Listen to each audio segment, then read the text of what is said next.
No one ever sees it coming. You know, when we die, it's unfair. This girl, Bree, she had her whole life in front of her, but it all went to waste when she died. All of her thoughts, dreams, and memories just died with her, and they all just became nothing. That's what will happen when we all die, right? She'll wake up. She'll wake up in a strange place. She won't know where she is. She'll be a lost soul. She's between the state of life and death. In this state is called limbo.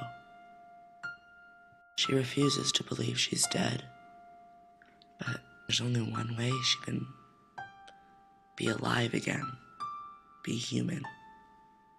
She has to find her body, her dead body, and try to help her, but it won't be easy.